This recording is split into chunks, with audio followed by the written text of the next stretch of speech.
have to tell me how difficult it is sometimes to deal with our citizens. But you must remember that they too come from a place of mistrust and fear. And there is a culture, unfortunately, in our country which we don't speak about because we have a sense of exceptionalism of ourselves.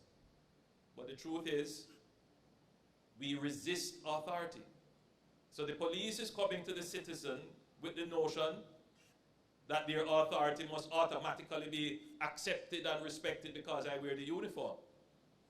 And the citizen is coming to the interaction with the police that historically these persons have been oppressive and unfair and unjust, and I am going to resist and defend my rights. Immediately, there is the setup for a confrontation in the society. This cannot continue as we seek to modernize our society. There must be a watershed period where this ends. In the same way that we have been able to end political violence and we are now getting on top of murders, the police force must now lead in dealing with how we manage police-citizen interaction. Let me say this. The public may not readily know the mechanics of how policy is formed in national security.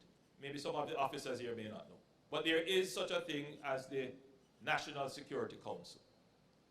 The National Security Council is a committee of the cabinet, and it brings together all the ministers and their permanent secretaries responsible for ministries that have line responsibility for security. It also has all the heads of security entities. Obviously, the JDF, the JCF, MOCA, Customs. We have recently added ODPEM because managing disasters have now become a part of national security concerns. And we meet once every month, and we discuss the interconnectivity of all of these entities for national security.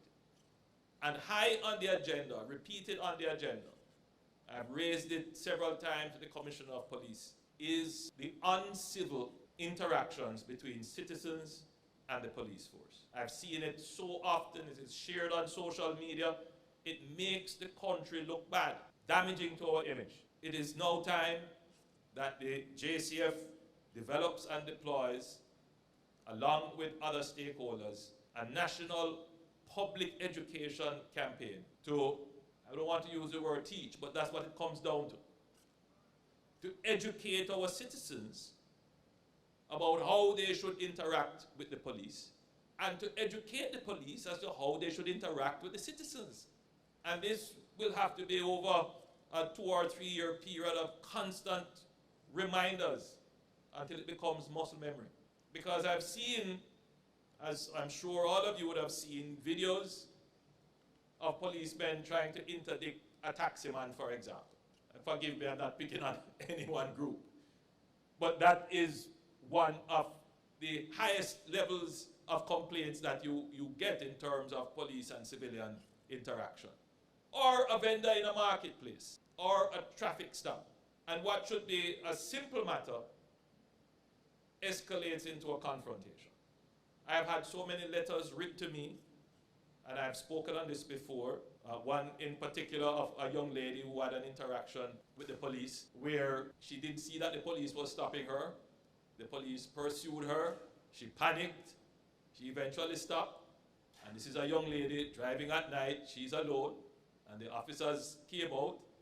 And you can just imagine the colorful fabrics that were described to her.